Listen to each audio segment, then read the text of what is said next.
Have you ever been in a situation where the only way to be loved was to disappear? Somewhere in a quiet room, there's a person who's always known what others needed before they even asked.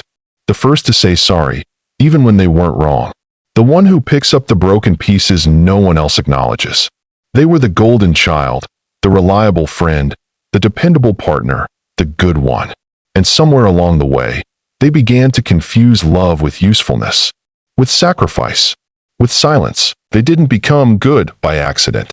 The mask of goodness was carved slowly, by family expectations, by schoolyard hierarchies, by the unspoken rule that to belong, they had to be easy to digest. They were praised for being quiet, thanked for being agreeable, admired for their patience. But beneath the applause lived a question that kept growing louder. If I stopped being good, would anyone still care? To be the good one is to live in a house built for others, decorated in their comfort, maintained with your energy. It means swallowing resentment while smiling. It means letting your own needs rot quietly in the background so someone else can bloom. It means playing peacekeeper in wars you didn't start. And after years of this role, it becomes hard to tell the difference between who you are and who you perform. But goodness, when it's a mask, isn't virtue. It's self-abandonment. Jung spoke of the persona as a compromise between the individual and society, necessary, but dangerous when mistaken for the self. And the good one persona is among the most deceptive. It looks holy, gentle, generous, but it's often a disguise for fear of rejection, of chaos, of being truly seen.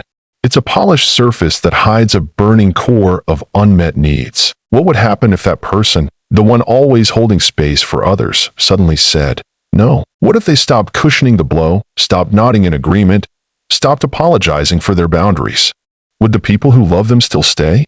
Or would the love disappear with the sacrifice? The fear of that answer is why many never test it, because being the good one becomes an identity, a shield, a guarantee, or so it seems, that others will love you, need you, rely on you.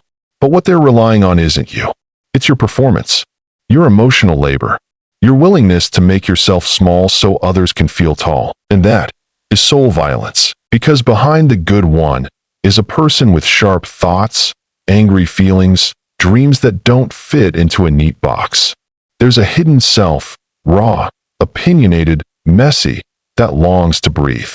But every time that real self rises, the persona tightens its grip. Don't ruin this.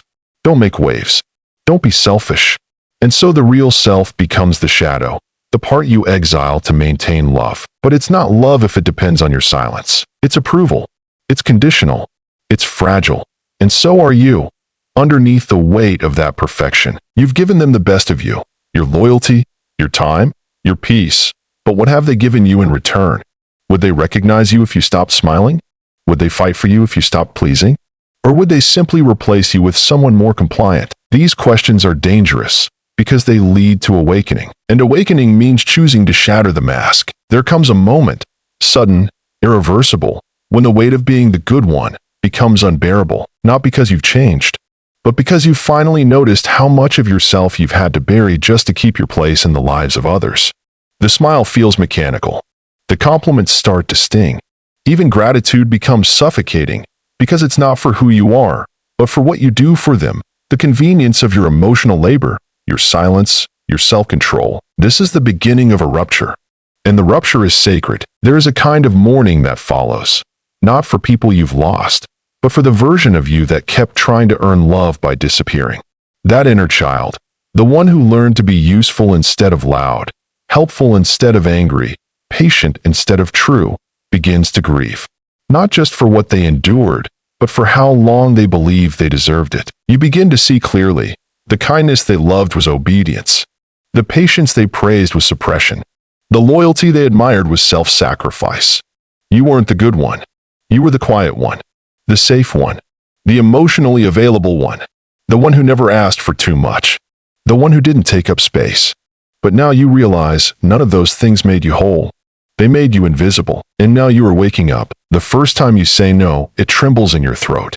The first time you disagree fully, without softening, the silence that follows is deafening. The first time you allow yourself to speak your anger, not as a loss of control but as a reclaiming of it, it feels like sacrilege. But also liberation. You are not here to be easy to love. You are here to be real. And realness, at first, costs you. People leave. Or they stay, but punish you with distance. They call you difficult, dramatic, selfish. You begin to wonder if the mask was better, safer. But comfort is not the same as belonging. And the mask never gave you love, it gave you survival. Now, you want more than survival. You want truth, so you keep going. You learn the language of boundaries, not walls, but thresholds. You learn that saying no is not a weapon, it's a declaration of self-respect. You begin to notice who only stays when you're silent, and who leans in when you finally raise your voice. You begin to notice that peace doesn't come from being palatable, it comes from being congruent. The Stoics said that character is fate, that living in alignment with your truth is the path to freedom, even if it is paved with solitude. And solitude becomes less frightening when it's filled with your own presence, rather than the echo of who others needed you to be. Some days, you will miss the old mask, not because it was right, but because it made you feel loved, even if the love was counterfeit. But counterfeit love is never worth the cost, not when the price is your soul. Carl Jung warned that the persona, when over-identified with, leads to neurosis, a chronic splitting of the self. And that's what it feels like, doesn't it? To be two people, the one they applaud and the one you silence. But now the two halves are moving toward each other. The shadow and the face. The yes and the no. The mask and the soul. Integration is messy.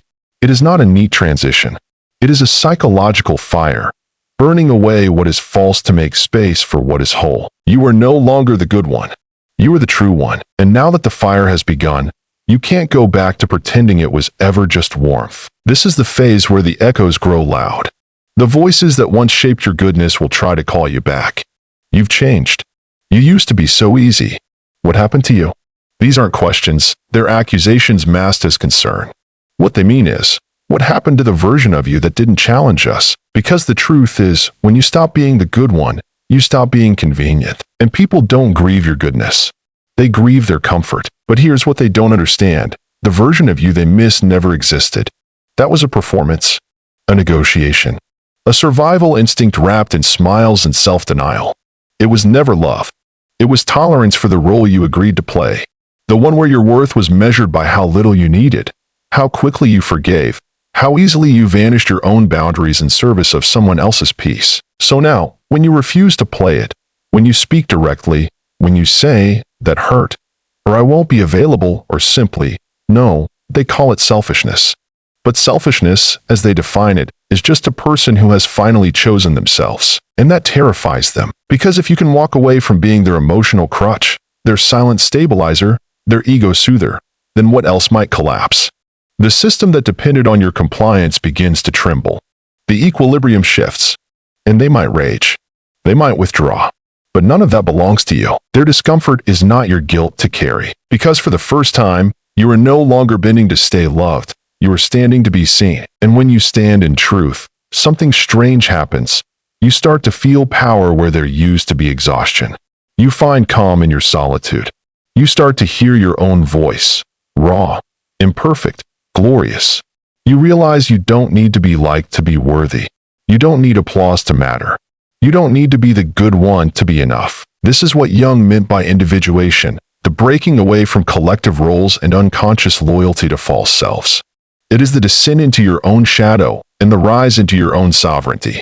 Not rebellion for rebellion's sake, but truth as a way of living. You are no longer a mirror for others to see what they want. You are now a window, transparent, honest, untamed. And those who truly love you, not the performance, not the compliance, not the ease of you, but you, they will stay, or they will return, changed. Because real relationships do not ask you to fracture your soul for access. They do not measure your goodness by your silence. They hold space for your fire and your stillness, for your flaws and your fury, for your voice, rising from decades of whispers. You were never meant to live in a role someone else wrote for you. You were meant to write your own life, even if it begins in loneliness. Because the loneliness that comes from being real is purer than the company you kept by being false. And when you realize this, fully, not just in theory, but in your bones, you will feel it, a kind of soft, sudden peace. The war of pretending ends. The burden of pleasing drops. The mask, once so tightly woven, dissolves. And in its place, your face. Bare, honest, free. When you stop trying to be loved for who you're not, that's when they start loving you for who you are.